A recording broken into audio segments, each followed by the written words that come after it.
आओ चलो। तो प्रमेय 6.1 हम लोग पढ़ेंगे आज। अच्छा ये बताओ,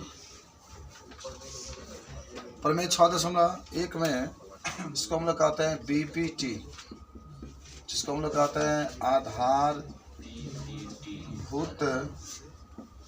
प्रमेय, आधारभूत प्रमेय। पहले हम एक चीज़ आपको बता दें, खूब ध्यान से समझना है, पहले खूब समझो, डिस्कशन किया जाएगा इस पर। मान लो हमारे पास एक त्रिभुज है इस तरीके से, तो यहाँ पर ए, यहाँ पर बी, यहाँ पर सी, इसके समांतर हमने बीसी के समांतर हमने एक रेखा खींचा डी, बीसी के समांतर हमने रेखा खींचा डी, हमने क्या बनाया, एक त्रिभुज बनाया। खूब ध्यान से समझो।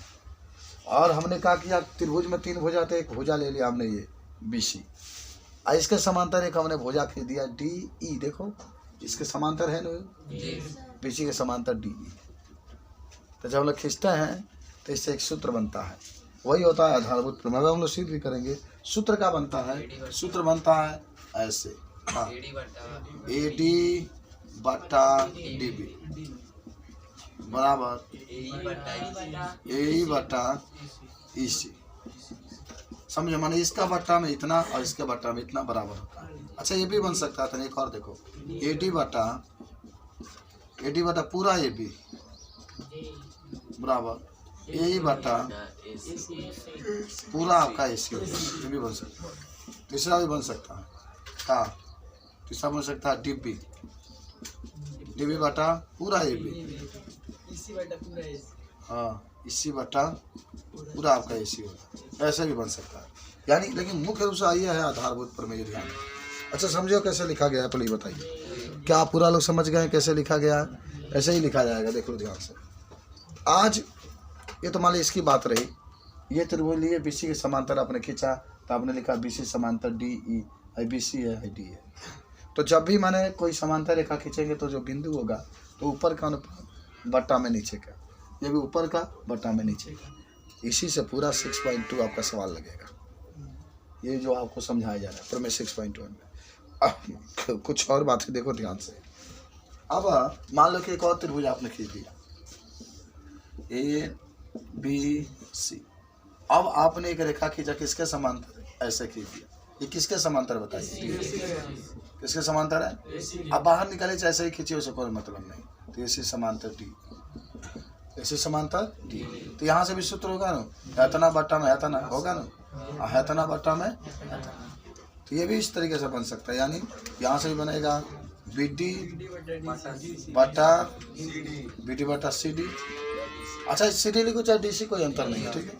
आई हो जाएगा बी ई बटा में ई है, या ए जो भी, ऐसे भी आप खींच सकते हैं। लेकिन ध्यान रखना कि जो ए सी है, ए सी की समांतर का है डी है, ऐसे भी बता सकते हैं। बोलो कुछ समझ में आ रहा है कैसे खींचा गया? अब सुनो, मान लो कोई जरूरी नहीं ऐसा भी हो सकता है, कोई हो सकता है ऐसे आप करें, ये त्रिभुज है, ठीक है। अब इस तरीके से खींच दिया तो ये हो गया, बी हो गया, सी हो गया, डी हो गया, तो अब किसके समांतर हो गया? अब जो आपका होगा ए बी समांतर का हो जाएगा डी ई। तो यहाँ से भी क्या होगा, यहाँ से भी क्या होगा कि ये जो सूत्र बनेगा इसके समांतर है ए डी बटा डी सी है, डी सी बराबर बी बटा ई सी, बी बटा यही है आधारभूत प्रमेय। समझ में आ रही? तो इसको नोट कर लो सब लोग जल्दी से। देखो तो आज प्रमेय हम लोग 6.1 को हल करने वाले हैं। पहले प्रमेय बस इतना जानो, इस सिंपल एक बात होगा कि यदि किसी त्रिभुज के एक भुजा के समांतर अगर दूसरा भुजा खींचे तो वह अन्य दो भुजाएं बच रही हैं, उसको भिन्न भिन्न बिंदु पर काटेंगी, उनका अनुपात एक समान होता है। मान देखो क्या लिखा, यदि किसी त्रिभुज की एक भुजा के अन्य दो भुजाओं को भिन्न बिंदुओं पर प्रतिच्छेद करने के लिए एक रेखा खींची जाए तो भी अन्य दो भुजाओं को एक ही अनुपात में विभाजित कर जाती है। इतना बड़ा प्रमेय है, सोचो जरा। लेकिन बहुत सिंपल तरीके से बस इतना जानेंगे कि हमारे पास क्या है, हमारे पास सीधा बनाते हैं चित्र, एक त्रिभुज है। कहा है ये? त्रिभुज। आइए मेन है, देख लेना, त्रिभुज है। तो छोटा करते हैं,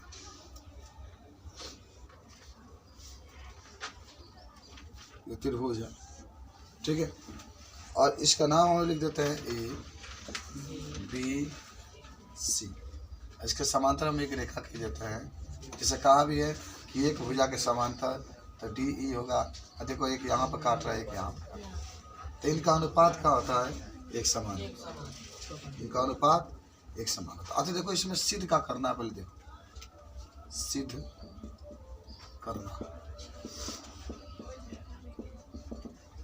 का सिद्ध करना है AD बटा DB, AD बटा DB, AE बटा EC।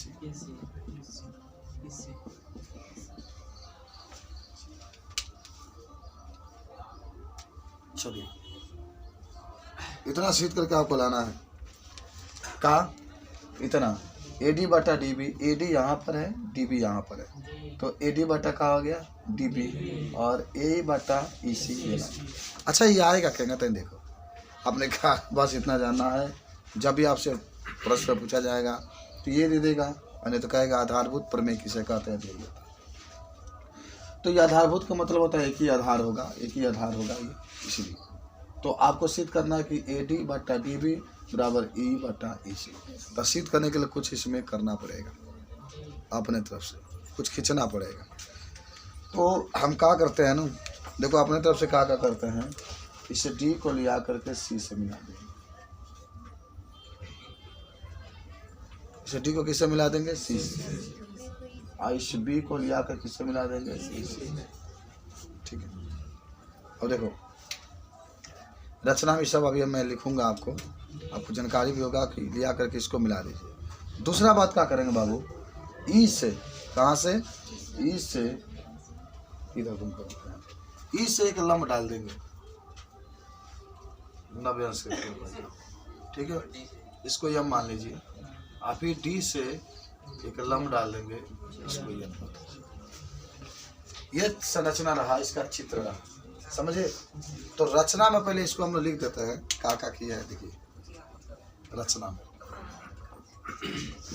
रात में मैं पढ़ रहा था जा करके, तो D को हमने किससे मिला दिया? देखो C से, तो लिखना इसमें DC, लिखना BE को मिलाया, क्या बा DC हैदराबाद, B हैदराबाद को मिलाया, DC और B को मिलाया। अभी तो दिखाई नहीं दे रहा है, तुम उठो दोनों उधर जाओ, वहाँ जगह दे दो जाने के लिए, जाओ उधर जाओ। जब दिखाई नहीं देगा तो बैठने का क्या फायदा है ना? तुम लोग भी दिखाई दे रहा है, ठीक है। चलो तो देखो ये DC है और B हमने इसको क्या कर दिया? मिला दिया। अच्छा लंब डाला है, लंब डाले हैं, ठीक है। हाँ दूसरा काम लिख सकते हैं कि AD पर, हाँ AD पर खाली EM लंब डाला, लंब। तीसरा क्या लिखेंगे? AE पर DN लंब डाला, या ND जो भी कहिए, AE पर DN है ना, DN। चलो समझ लो इतना पहले। जो रचना होती है ना, जो बात होती है, जो अलग से आप बनाते हैं, उन सारे बातों को लिखा जाता है। आज की पढ़ाई बहुत ही माने कायदे से पढ़ना पड़ेगा, बहुत टाइम धीरे धीरे हम लेकर के पढ़े, इसीलिए तो आज तुम लोग को बुलाया गया है।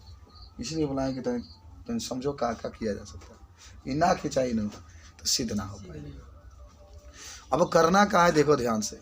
अच्छा पढ़े हो तो त्रिभुज का क्षेत्रफल क्या होता है? 1/2 गुणे आधार गुणे, यही यूज करना है, यही यूज करना है। 1/2 गुणे आधार गुणे यूज करके।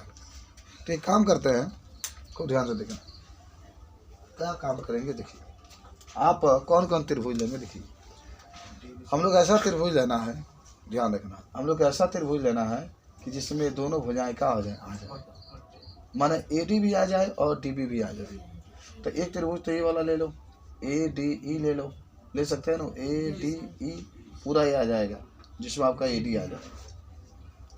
और एक त्रिभुज कौन ले लो, डी ई बी, क्या लेंगे, डी ई बी लेंगे, ठीक है, डी ई बी ले लीजिए। तो जब डी ई बी लेंगे तो इसमें भी कहा जाएगा ये आपका इसके पास। तो पहले हम ध्यान से समझना क्या ले रहे हैं। अब यहाँ पर आ जाइए, यहाँ लम हटा दीजिए, ये ना लीजिए, लम हटाना, ठीक है, लम। चलो तो पहले एरिया निकालेंगे, ठीक है। तो किसका एरिया ले, कौन त्रिभुज ले रहे, बड़ा वाला, ये वाला, देखो ए डी।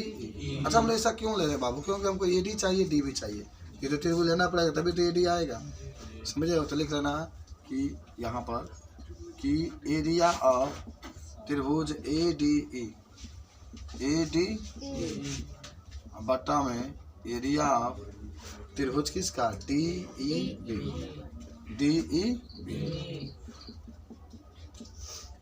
दोनों को अनुपात करके लगा दे रहे हैं हम लोग।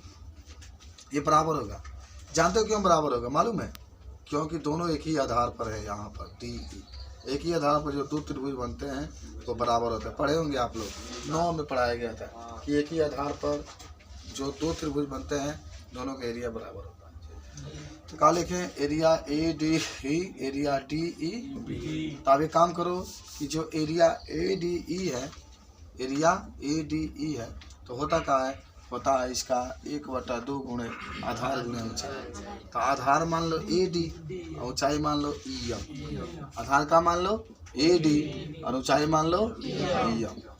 अब बाटा में इसका क्या होगा, डी ई बी है ना, डी ई बी है। तो देखो इधर देखो घूम रहे हैं, देखो आपके अब ये त्रिभुज लेना है डी ई बी। तो जब डी ई बी लेंगे तो ध्यान देना, जब डी ई बी लेंगे ना तो आपका आधार वही रहेगा, आधार ये रहेगा बी डी। और ऊंचाई क्या रहेगा मालूम है, ऊंचाई क्या रहेगा, ऊंचाई आपके जौन इच्छा है, मन करे तो यह लिख सकते हो, मन करते हो तो यम लिख सकते हो, क्योंकि दोनों बराबर हैं। ये लम जब डाला गया है ना तो दोनों बराबर है आपका। तो हमने देखो का सिस्टम लगा, सुन ध्यान से, हम लोग का लेंगे, ये सभी लेते हैं तो 1/2 लेंगे ना, और फिर का लेंगे, बी डी लेंगे। तो भाई आधार तो बी डी ना होगा, आधार तो बी डी होगा। अब ऊंचाई में जानते हो का ले लो, ऊंचाई में ये ले लो, का ले डी एम ले लो, चाहिए डी एम ले लो, चाहिए समझ करते ई एम ले लो। तो हम लोग ई एम ले लें, जैसे मैंने ई एम से ही फायदा हुई कि भाई ई एम सी एम कर दिया, नीचे को कर दिया, तो खाली ए डी बची है, बी डी है, ये कट जाए, समझ रहे बात को, इसीलिए हम कह रहे हैं। अरे भैया से जगह तू ई एम ले सकला, तो जैसे ई एम भी तो ले सक जाला, कहा कि दोनों त्रिभुज पर भाई, समझ रहे बात को। तो क्या लिखा जाएगा यहाँ पर, तब दिमाग लगा के इसमें लिखा जाता है 1/2 गुणा आधार का आ जाएगा बी डी आपने ले लिया, बी डी ले लिया, गुण है ई एम ले लो, ई एम। अब देखो क्या कटेगा, ई एम कट गया, 1/2 कट गया, क्या बच गया आपके पास, हाँ। तो आपका area A D E, area मैंने कहा था क्षेत्रफल, एरिया डी ई बी बराबर क्या बच गया है, ए डी बटा बी डी, समीकरण नंबर 1 मान, समीकरण नंबर 1। बताओ इतना समझ में आया सबको। पुनः आ जाओ, पुनः आ जाओ, पहले समझो। पुनः में जब आप आएंगे तो क्या होगा, इसमें भी यही बात होगी, ये वाला त्रिभुज आप लेंगे, ये वाला त्रिभुज लेंगे ना। तो जब आप ये वाला त्रिभुज लीजिएगा तो इसमें आप आधार ई लीजिएगा, आधार क्या लेंगे, क्योंकि इधर आपको यही चाहिए ना, इसलिए आधार ए हमें जब ए डी चाहिए तो ए डी लिए थे। और ऊंचाई अब जब ए लेंगे तो इसकी ऊंचाई क्या हो जाएगा, डी एन हो जाएगा ना। और एक त्रिभुज क्या लेंगे, ये वाला हिस्सा लेंगे, ये वाला डी ई सी जब ही लेंगे तो हाँ, तो आधार का लीजिएगा ई सी, और ऊंचाई फिर डी एन ले लीजिएगा, समझे। तो आप क्या करिएगा, देखिए आप लिख सकते हैं पुनः, पहले एरिया कौन लेंगे, ए बी सी का ना, ए डी ई का। तो यहाँ लिख लीजिए एरिया ए डी ई, और बाटा में एरिया कौन ले रहे हैं, डी ई सी, तो डी ई सी। अच्छा दोनों के एरिया बराबर होंगे, देखो अभी कहेंगे बराबर हो रहा है। तो ये बताओ 1/2 होगा ना, है क्या, आधार का मान रहे हो, ए लिख लो, गुण है ऊंचाई हो जाएगा डी, बट्टा में है क्या हो जाएगा 1/2, आधार का आ जाएगा आपके पास, हाँ इसी ले लो ये, ऊंचाई का ले लो, DN ही ले लो, इसी गुणे DN। चलो अब काटो, काटने में तुम माहिर हो, एक रद्द से कट गया, DN से DN कट गया, तो कहाँ बच गया जानते हो? एरिया, एरिया ADE बटा में एरिया DEC बराबर A बटा EC। समीकरण नंबर 2 हो गया। समीकरण नंबर क्या हो गया? तो अब इसके आगे क्या करना है हम आपको बताते हैं। इसके आगे जो करना है बड़ा आसान चीज करना है। समीकरण 1 में समीकरण 2 से भाग दे दो। समीकरण 1 में समीकरण 2 से क्या करने पर भाग दे दो। अब सब लोग यहीं पर समझेंगे। जब भाग दोगे ना तो देखो बाबू, हाई जन एरिया ADE बा, इससे एरिया ADE कट जाएगा, सेम है, कहा जाएगा कट जाएगा। और हाइयो एरिया सेम है, DEB सुनो यार, DEB बा DEC बा है ना। तो DEB और DEC एक ही आधार पर बना रहा, देख रहे हैं ना, इसलिए इसका एरिया और इसका एरिया क्या होगा? बराबर, तो ये भी कट जाएगा। माने एक जगह पर जहाँ DEC बता DEB लिखा सकेगा, ये भी कहा जाएगा कट जाएगा, पूरा साफ। माना है ना कि पूरा कट गया। क्या बच गया? जो सिद्ध करना है AD बचा है ना, तो AD बटा में BD बराबर AE बटा में EC, और यही आपको सिद्ध करना था और ये आपका आ चुका। बोलिए, समझे हो? एक ही आधार पर जो दो त्रिभुज बनेंगे, जैसे ये आधार दिख रहे हैं ना, इसमें जो दो त्रिभुज बनेंगे तो ये त्रिभुज और ये त्रिभुज दोनों के एरिया बराबर होगा, कट पट के बराबर, समझ रहे हो? तो आप इसको नोट कर लीजिए।